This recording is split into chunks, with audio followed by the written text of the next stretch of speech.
사람이 다른 사람의 목숨을 위해서 자기가 죽는 것은 쉬운 일이 아닙니다. 근데 우리나라 6.25 전쟁 때 참 아무 볼품없는 우리나라를 위해서 수만 명의 외국 젊은이들이 와서 전투를 하다가 죽었습니다. 그 중에서는 아프리카의 이디오피아 군대도 있었고 터키 군대도 있었는데 미군이 제일 많이 죽었습니다. 영국 군들도 많이 죽었습니다. 이디오피아 군대는 따뜻한 데 있다가 추운 데 오니까 얼어 죽은 사람들이 더 많다고 합니다. 그 많은 사람들이 우리나라에 와서 죽으면서 우리나라를 지켜준 이유가 어디에 있겠습니까? 그것은 바로 하나님의 사랑이었습니다. 아무것도 볼품이 없는 우리나라 사람들을 하나님은 사랑하셨습니다. 그리고 지금은 하나님이 더 우리를 사랑하십니다. 돈이 많아서 사랑하시고 좋은 학교를 나와서 사랑하시는 것이 아니고 예수를 믿어서 우리를 더 사랑하시는 것입니다. 하나님의 사랑을 믿는 사람은 모든 두려움을 쫓아내고 절대로 망하지 않는다고 성경은 말씀하고 있습니다. 6.25 전쟁 말기 때 미국은 대통령 선거를 했는데 아이젠하워가 당선이 되었습니다. 아이젠하워 대통령 후보는 당선자 자격으로 우리나라를 방문했습니다. 공식적으로 방문하기를 원치를 않았습니다. 자신은 아직 취임식을 하지 않았기 때문에 비공식적으로 우리나라를 방문했습니다. 그때 그 아들이 중령 계급장을 달고 전방에서 열심히 싸우고 있었습니다. 사람들은 대통령 아들이 포로가 되면 굉장히 어려워지니까 안전한 데 피하라고 여러 번 권했습니다.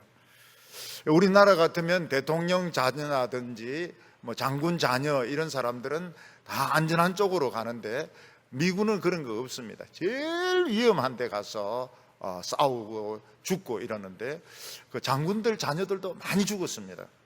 6.25 때. 그때 그 아이젠하워가 아들을 만났습니다. 아들을 만나가지고 좀 안전한 데로 가라 이러니까 안 간다 그래요. 자기는 최전방에서 싸운다는 겁니다. 그래서 아이젠하워가 그 말을 합니다. 부상을 입어도 좋다. 죽어도 좋다. 그러나 포로는 되지 마라.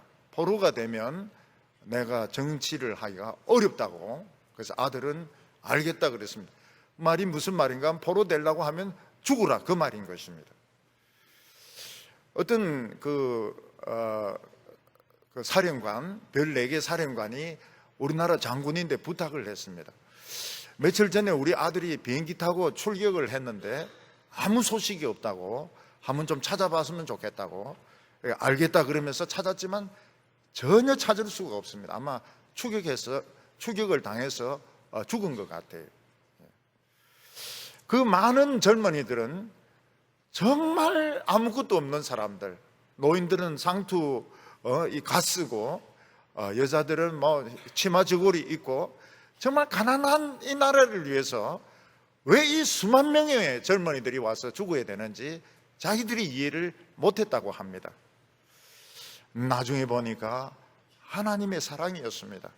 하나님은 우리를 사랑하셔서 그 많은 젊은이들의 피를 흘리게 만들었고 그 뒤에 엄청나게 우리나라를 축복하셨던 것입니다.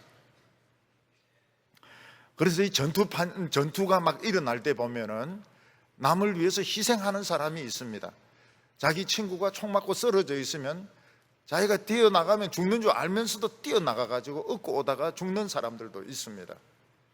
또 어떤 때는 자기 피를 뽑기도 하고 또 어떤 때는 이 내사 판정이 나면 자신의 안구, 신장, 간, 어떤 때는 피부까지 막 이식을 시켜주는 사람도 있습니다. 그 모든 것이 하나님의 사랑이 시켜서 하는 것입니다. 저절로 되는 것은 아무것도 없고 그래서 우리가 무슨 생각을 해야 되는가 하면, 우리가 예수 안 믿고 참 우리가 우상숭배하며 살 때도 하나님 우리를 사랑하셨는데, 예수 믿는 지금은 더 사랑하신다, 이걸 믿으면 삽니다. 이거 믿으면 사는데, 돈이 많으니까 돈으로 해결하려고 하고, 머리가 좋으니까 머리로 해결하려고 하고 이러면 망하게 되는 것입니다. 우리 눈에는 보이지 않지만 우리 가까이 아주 강한 나라가 와 있습니다. 그게 하나님의 나라고, 진리의 나라고, 축복의 나라고, 사랑의 나라입니다. 문제는 미국보다 더 강하고, 중국보다 더 강하고, 일본보다 훨씬 강한 이 나라의 능력을 어떻게 끌고 올 수 있는가? 우리가 하나님의 말씀을 믿고 예수님이 그 말씀을 성취하면 능력이 우리에게 나타나게 되는 것입니다.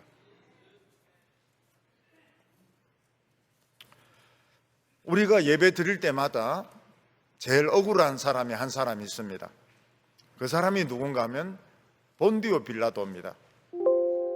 본디오 빌라도는 예수님에게 사형 선고를 내리고 처형을 시킨 로마 총독인데, 우리는 예배 드릴 때마다 신앙 고백하면서 본디오 빌라도에게 고난을 받으사 십자가에 못 박혀 죽으시고, 그걸 암송을 합니다. 지금 초대교회부터 지금까지 본디오 빌라도 이름 나온 것을 다 합치면은 아마 수천억 번 될 겁니다. 그래서 본디오 빌라도는 아마 요즘 그 지옥에서 그런 말을 하는 것 같아요. 좀 그만해라. 그 경상도 말로 많이 해먹었다 아이가, 이런 식으로 너무 자기를 그래 예배 때마다 저주하고 이러는데 자기는 좀 빼달라는 거예요.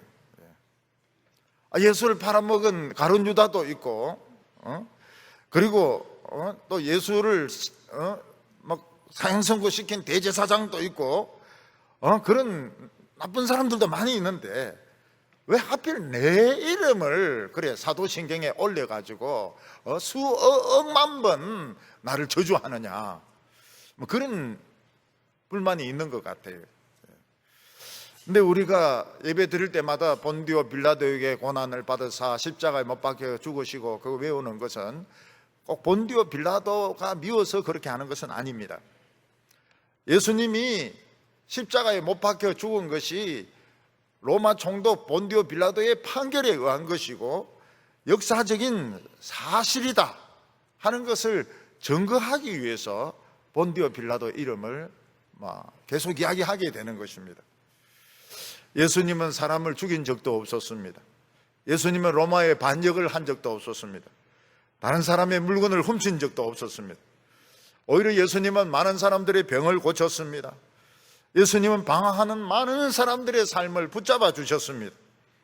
그런데 왜 그는 그렇게 고통스러운 십자가의 죽음으로 죽어야 했고, 그는 뼈가 보일 정도로 그렇게 많이 맞아야 했고, 그는 재판에서 사형 판결을 받아야 했느냐 하는 것입니다. 실제로 예수님이 사형 판결을 받는다고 하는 것은 불가능한 일이었습니다. 죄도 없는데 왜 사형을 당합니까?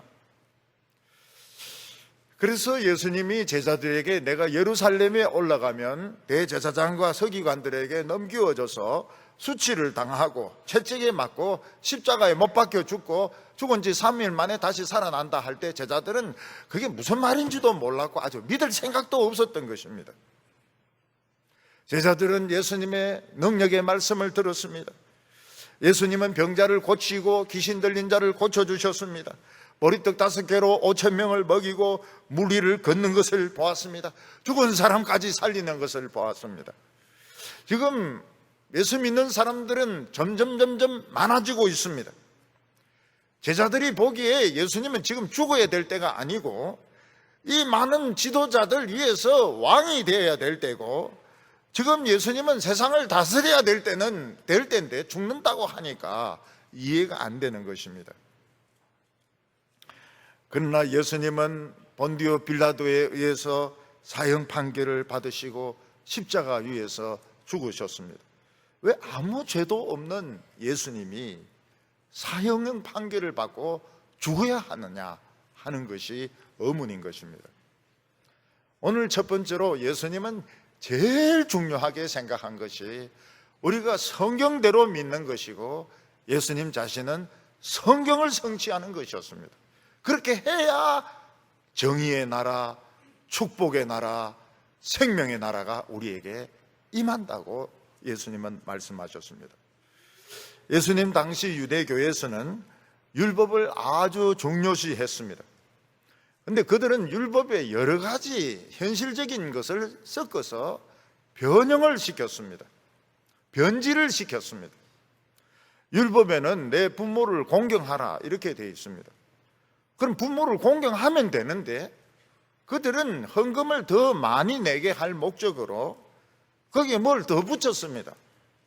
부모를 공경하기는 하지만은 재산을 하나님께 다 바친 사람은 공경 안 해도 된다는 것입니다. 왜냐하면 하나님께 바치는 것이 더 중요하기 때문에 부모 공경 안 해도 된다는 것입니다. 부모를 공경하라 했으면 공경하면 되는데, 어른을 공경하라 그럼 공경하면 되는데, 헌금을 더 많이 바치게 할 목적으로 엉터리를 끼워 넣은 것입니다. 예수님은 이게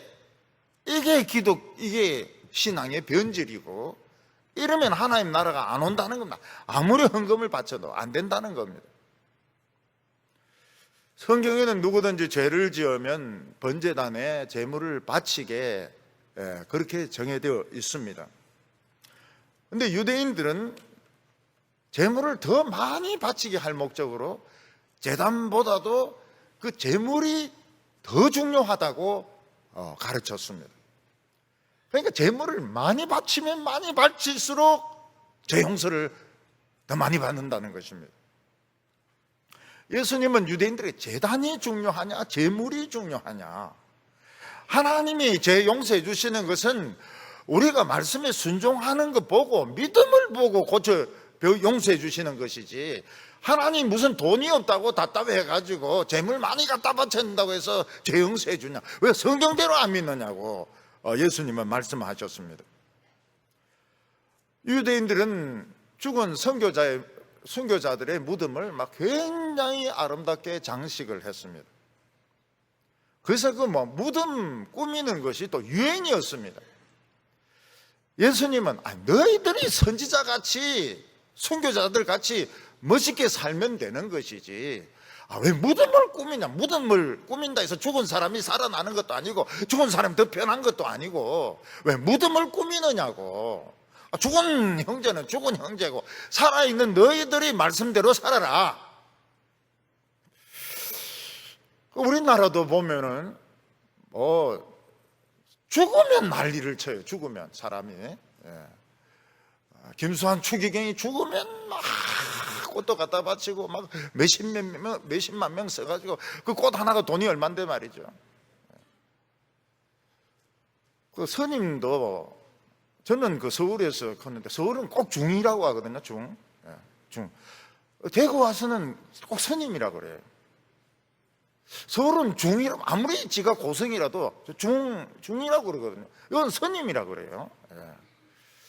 내려올수록 이 중에 대한 그게 좀 달라지는 것 같아요. 어떤 때는 교인도 내보고 왜 자꾸 중이라고 하냐고, 스님인데. 중인데. 이게 그 개념이 틀리더라고요. 이게 용어도 틀리더라고요.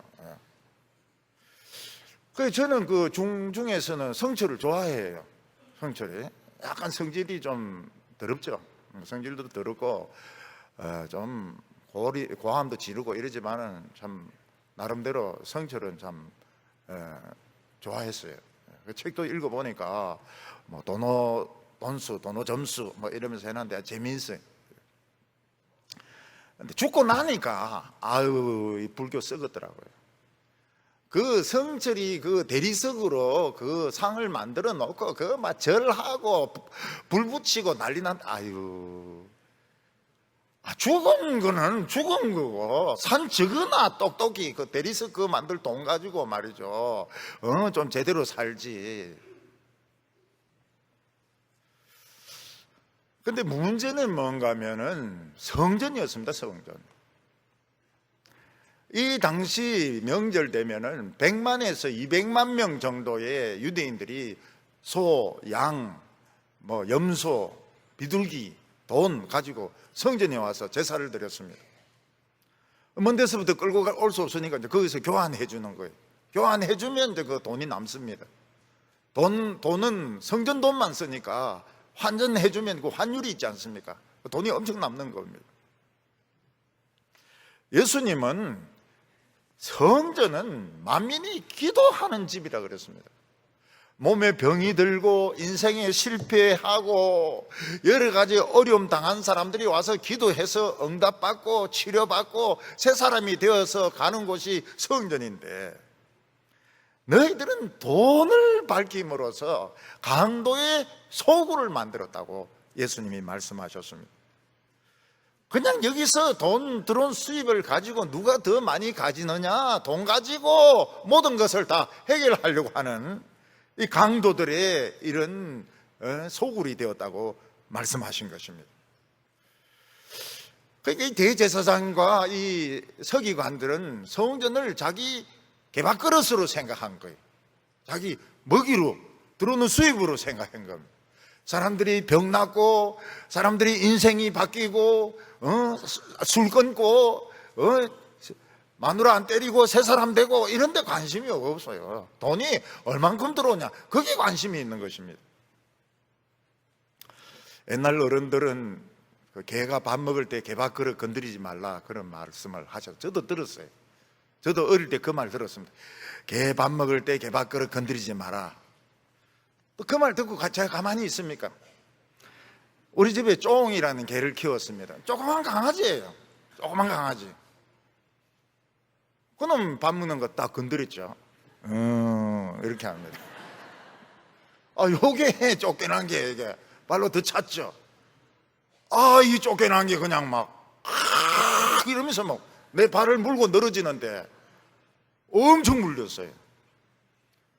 그래서 엄마가 이제 저를 업고 이제 병원에 너무 이게 많이 물어가지고 병원에 막 업고 가면서 막 걱정을 했습니다. 파상풍이 안 걸려야 될 텐데, 광견병이 안 걸려야 될 텐데, 막 이러면서 막 병원으로 저를 업고 데리고 학교 들어가기 전이니까요. 그때 저는 딱 알았습니다. 파상풍이란 병이 있구나, 광견병이란 병이 있구나, 이걸 알았어요. 그래서 병원에 가서 이제 치료를 받고 왔습니다. 그리고 이제 애들인데 설명을 한 거죠. 개인대 물리면 개밥그릇은 건드리지 마라. 개인대 물리면 파상풍이나 광견병 걸린다. 그게 무슨 병인데? 그 어려운 병이다. 증거가 있냐? 증거 있다. 내 물린 자국 보여주면서 와, 엄청 물렸네. 그래, 나도 그 개밥그릇 건드리다가 이렇게 됐다고. 그리고 쫑이 어떻게 된지 모르겠어요. 그럼 국에 넣어 먹었는지 팔았는지 컸는지 어찌 된지 모르겠어요. 이거 쫑이 좌우가 나중에 없어져. 이 기억이 안 나요. 너무 오래돼가지고.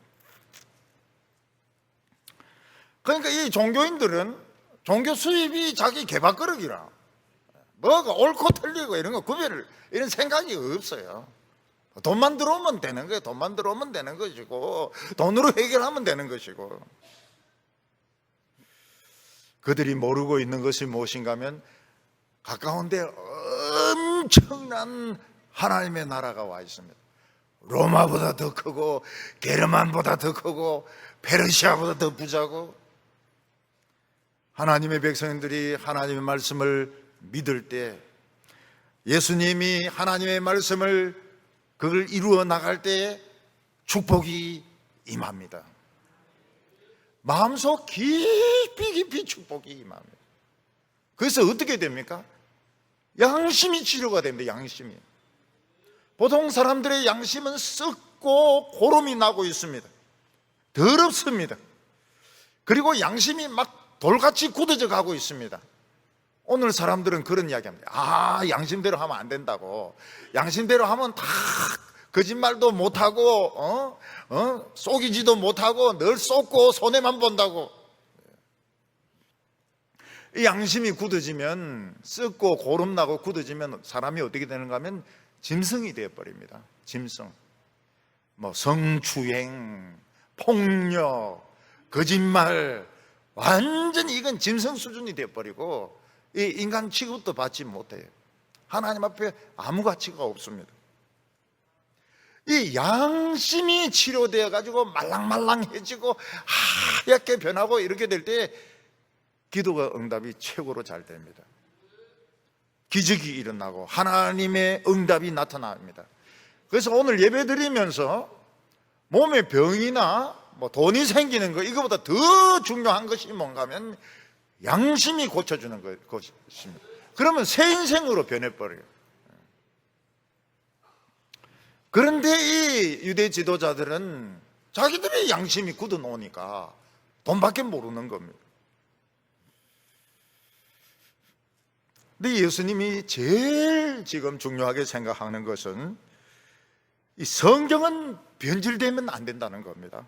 성경은 변질되면 안 돼요. 교회에 모이는 목적은 헌금이 목적이 아닙니다.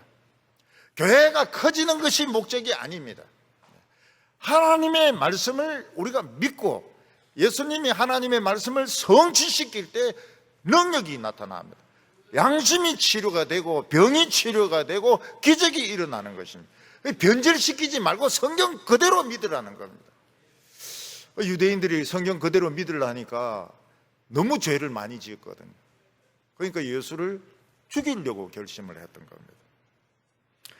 그런데 예수님에게는 더 어려운 숙제가 있었습니다.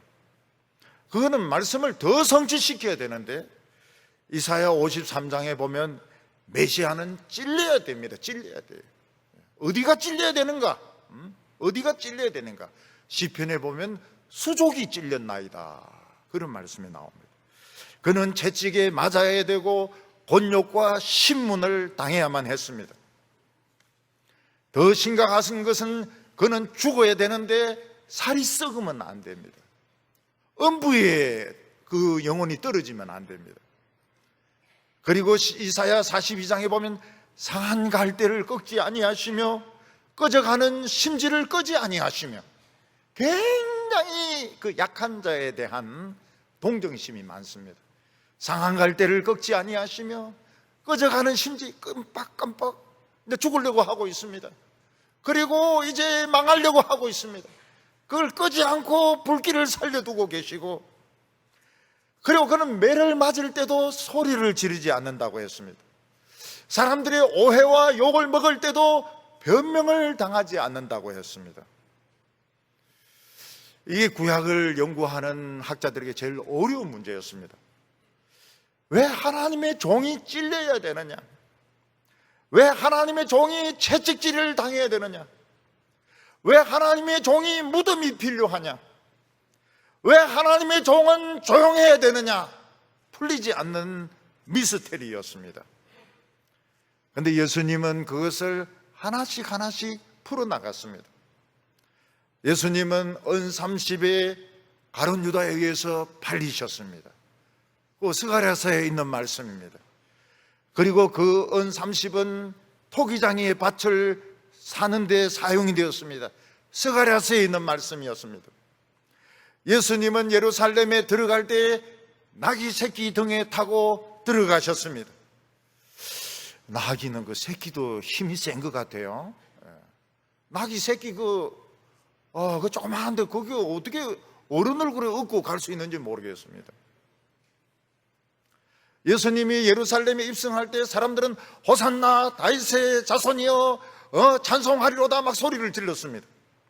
근데 더 중요한 게 뭔가 하면 어린애들이 저녁 내내 찬송을 불렀습니다. 어린애들이 막 돌아다니면서 호산나 다윗의 이름으로 오시는 이여, 어린애들이 막 찬송을 부르니까 바리새인들이 애들 좀 조용히 시키라고, 애들이 왜 이렇게 떠들고 그러냐고.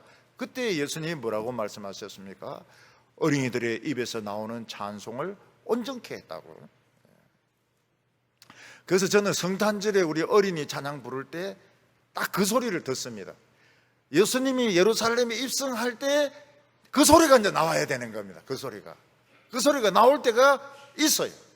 애들이 막 얼굴이 빨개져가지고 막 부르는데 그 소리가 나올 때가 있어요. 그러니까 어린애들이 뭐 기교를 부린다거나 음성이 좋다 이거보다도 그 입성할 때 그 소리 그게 나와야 됩니다. 그게 나올 때가 있어요. 그래서 자꾸 이제 주문을 합니다. 주문을 그 소리를 내야 된다. 그 소리를 합창을 시켜야 되고 그 소리가 나오도록 해라고. 그러면 이제 그 소리가 나와요. 우리 애들이 머리가 좋기 때문에 막 다 외워가지고 그게 성경이 성취가 된 겁니다. 어린아이 입에서 나오는 젖먹이의 입에서 나오는 찬송을 온전케 했다. 예수님은 더 어려운 성경을 성취시키기 위해서 도전을 했습니다. 그게 뭔가 하면 사형을 당하는 것입니다. 예수님은 성경을 깊이 묵상하는 가운데서 내가 더 도전해야 될 말씀이 무엇이냐? 그는 찔려야 하고 그는 나무에 달려야 하며 그는 무덤에 묻혀야 되지만 그의 살은 썩어서는 안 되고 다시 살아나야 된다는 것이었습니다. 죽은 사람이 다시 살아나는 것을 어떻게 결정합니까? 죽으면 끝나는 것이죠. 그거는 하나님께 맡기면 되는 겁니다.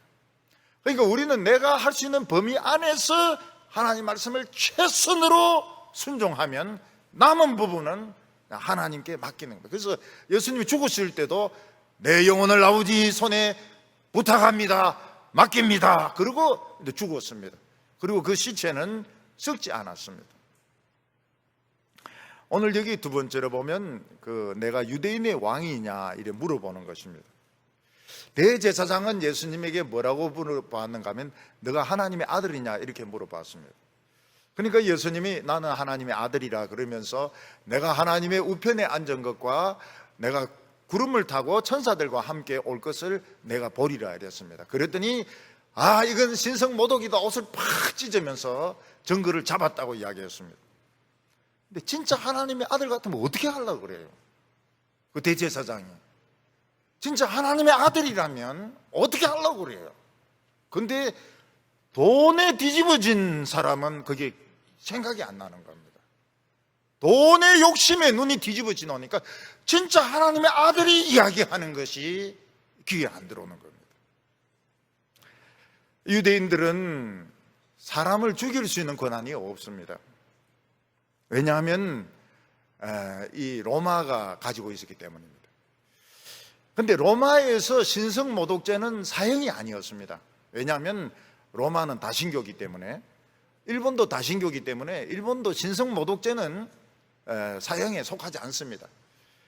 단지 그 절에 이래 가면 이렇게 밧줄로 이렇게 묶어 나온 거 이런 거 있어요. 땡기 무슨 소리도 나고.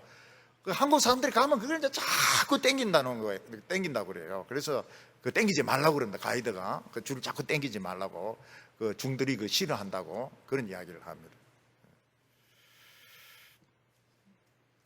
대제사장과 유대인들은 예수님을 신성모독죄로 하나님의 아들이라 했다 해서 넘겼습니다. 28절에 보면 그들이 예수를 가야바에게서 관정으로 끌고 가니 새벽이라 그들이 더럽힘을 받지 아니하고 유월절 잔치를 먹고자 하여 관정에 들어가지 아니하더라.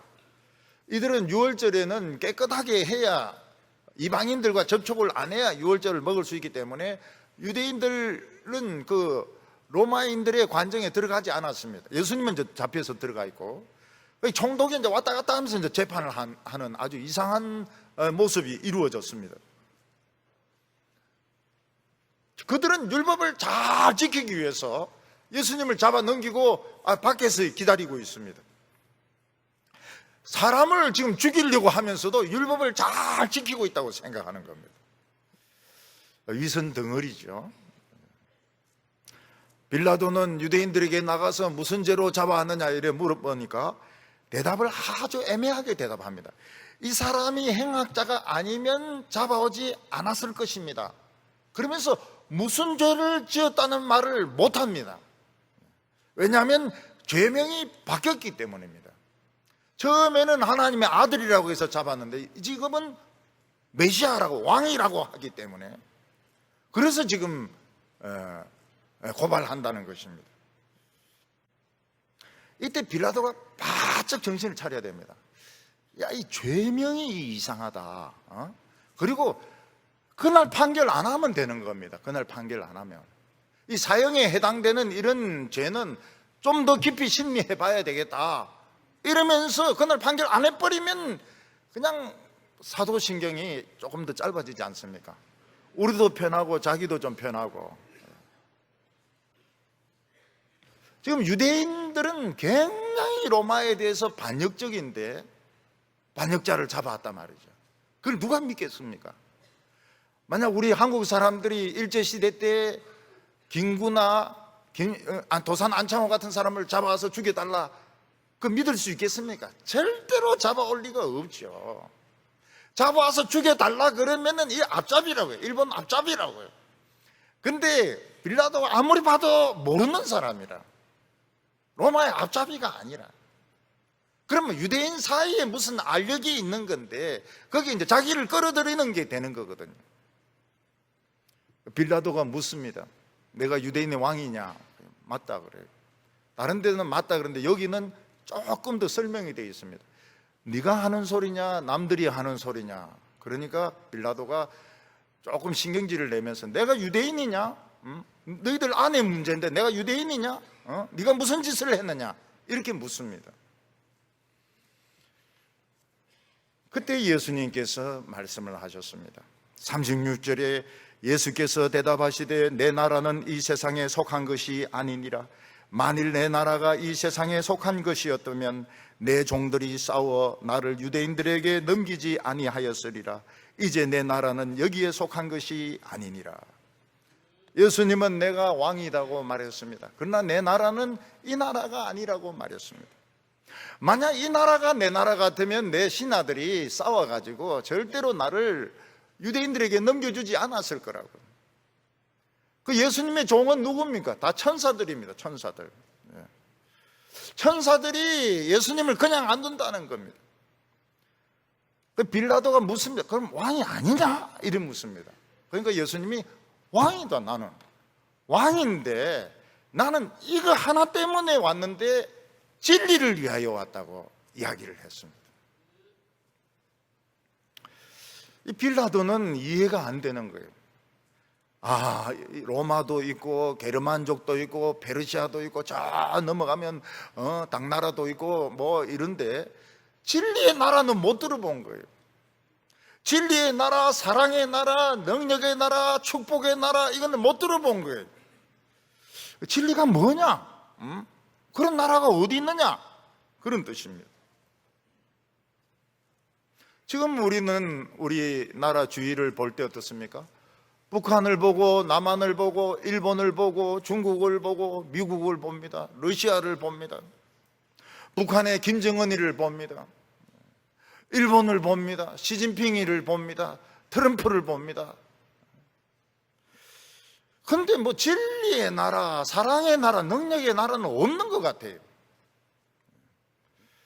미국보다 훨씬 크고요, 러시아보다 훨씬 크고 중국보다 훨씬 큰 진리의 나라, 기적의 나라가 가까이 와 있습니다.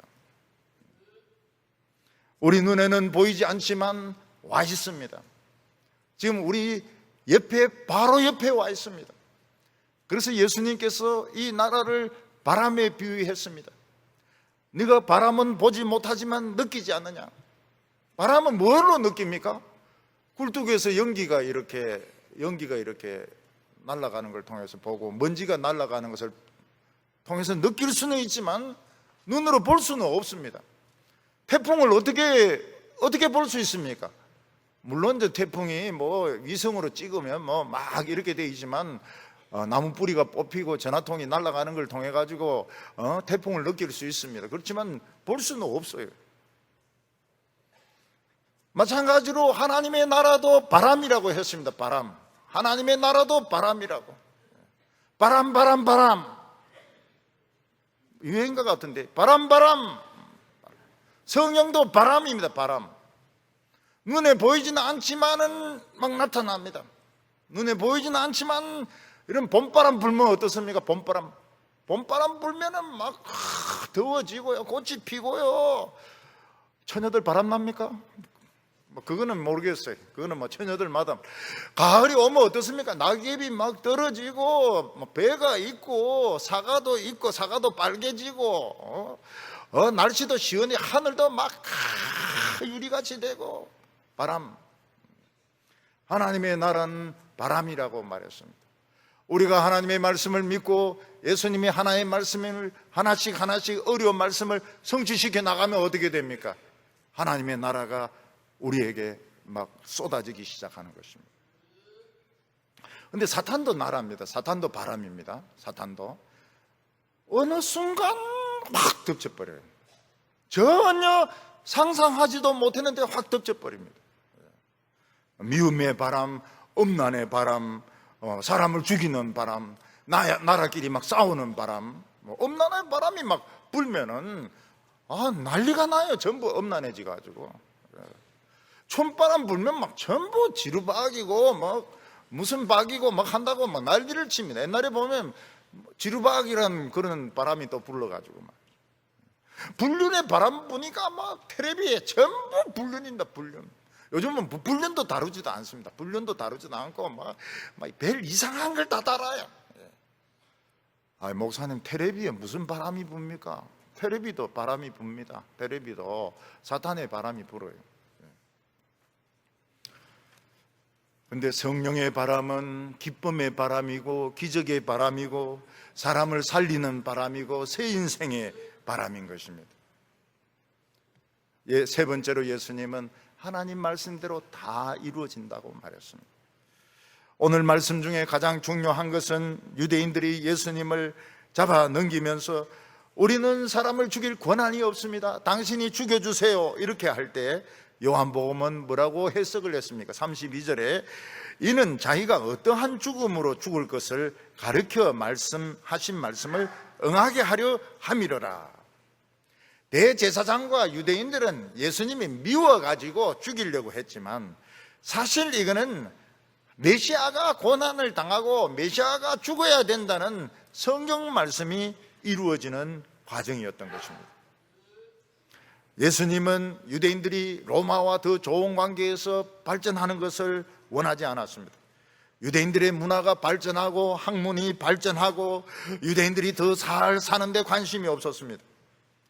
예수님은 오직 어려운 말씀, 자기에게 주어진 말씀, 상한 갈대를 꺾지 아니하시며 꺼져가는 심지를 끄지 아니하시며 소리 지르지 아니하시며 채찍에 맞음으로 나음을 입고 죄인들 가운데 같이 죽임을 당하며 그의 살이 썩지 아니하며 그걸 하나하나 이루어집니다. 그걸 믿을 때 어떻게 됩니까?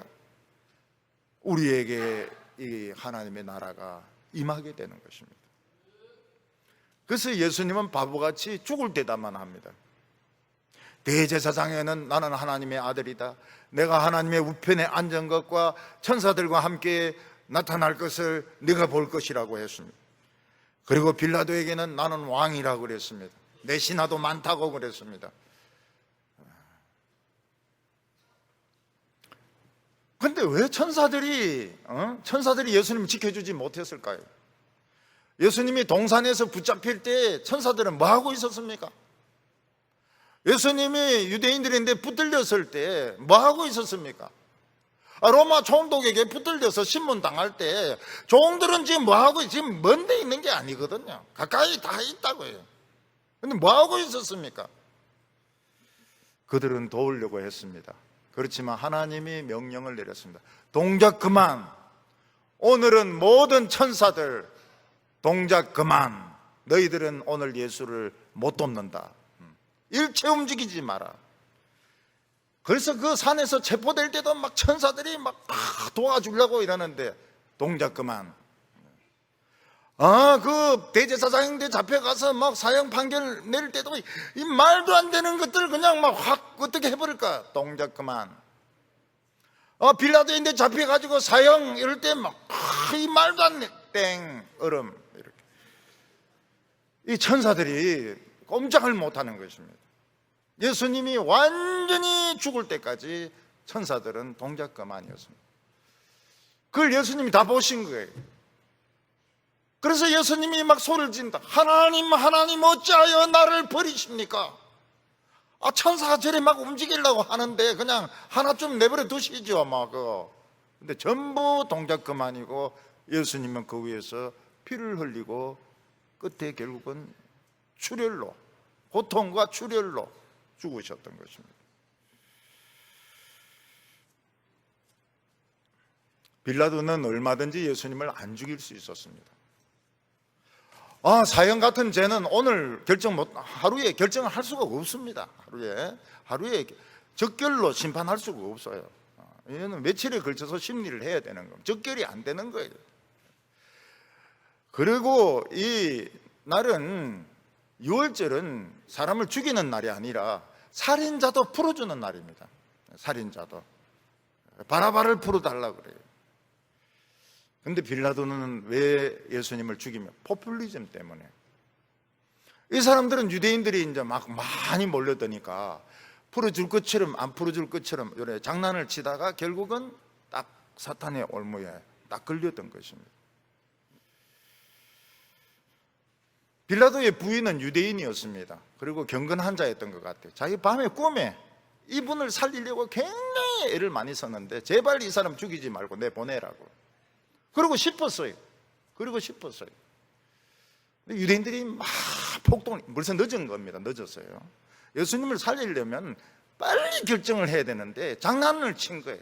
풀어줄 것처럼 안 풀어줄 것처럼 들락날락 이렇게 하는데 벌써 유대인들은 막 소리를 지르고 막 문을 부수려고 하고, 그러니까 대야에 물 뜨고 와가지고 손 씻고 유대인들에게 팍 뿌리면서 나는 이 사람의 죄에 대해서 난 책임이 없다. 너희들이 책임지라. 우리와 우리 자손이 책임지겠다고. 근데 빌라도도 책임집니다. 사도신경에 계속 나오지 않습니까? 유대인들은 로마와 전쟁해서 110만 명 죽고 결국은 현대에 와가지고도 히틀러인데 600만 명 죽습니다. 굉장히 무서운 이야기입니다. 우리와 우리 자손이 당하겠습니다. 600만 명 죽는 거예요. 하나님의 말씀은 2000년 지났어도 이루어집니다. 예수님은 죽은 지 3일 만에 그 시체가 썩기 전에 살아나셔서 우리를 사탄의 인질에서 다 풀어주셨습니다. 그전에 우리는 해적의 인질이었습니다. 테러단의 인질이었습니다. 우리는 소망이 없었습니다. 예수님은 이것을 다 풀어주셨어요. 일본이 겁납니까? 지소미아가 종료된 게 겁납니까? 북한의 핵무기가 겁나고 미사일이 겁납니까? 트럼프가 겁납니까? 시진핑이 겁납니까? 뭐가 겁납니까? 큰 나라가 와 있습니다. 굉장히 큰 나라가 와 있습니다. 우리가 하나님의 말씀을 죽도록 믿고 예수님 그걸 다 성취시켰습니다. 난 다 이루었다. 난 다 이루었다. 내가 살아나는 것은 하나님 아버지가 하실 일이고 내가 살아서 할 일은 다 이루었다. 교회가 돈을 가지고 교회를 막 크게 성장시키고 돈을 가지고 막 모든 사업을 벌리고, 이건 벌써 변질된 거예요. 변질된 거 능력 안 나타납니다. 어떻게 하든지 마음이 상하고 인생에 실패하고 참 수치스러운 이런 부분들이 있고 암 환자들이 있고, 이런 분들이 하나님 앞에 와서 기도하고 양심이 치료받고 병이 치료받는 곳이 성전입니다. 우리 성도들 아무것도 겁내지 마시기 바랍니다. 한국 사람들 겁을 안 내는 것 같아요. 한국 사람들 보니 일본을 겁을 안 내. 일본을 겁을 안 내. 하나님 믿어서 그런 게 아니고 무조건 일본은 겁은 안 내. 일본도 겁내지 말고 다른 것도 겁내지 말고 하나님의 말씀이 이루어지면 다시 축복이 일어납니다. 그래서 큰 구원을 체험하는 우리 성도들 다 되시기를 바랍니다. 기도드리겠습니다. 거룩하신 하나님 아버지, 큰 능력의 나라 가운데 우리를 불러주심을 감사합니다. 우리의 눈을 열어주셔서 어마어마한 하나님의 나라가 이곳에 임한 것을 믿게 하여 주시옵소서. 예수님이 피 뿌림으로 우리 모두 양심이 다 죄 씻음을 받았으며 이 양심이 깨끗한 사람이 최고로 복된 것을 우리가 깨닫게 하여 주시옵소서. 사탄의 검은 구름은 다 사라지게 하여 주옵소서. 음란의 구름, 전쟁의 구름, 폭력의 구름들은 다 없어지게 하여 주시고, 마귀는 전부 다 땅에 쓰러져서 발바닥에 밟히게 하여 주시옵시고, 하나님의 영광이 나타나게 하여 주시옵소서. 예수님의 이름으로 기도하옵나이다.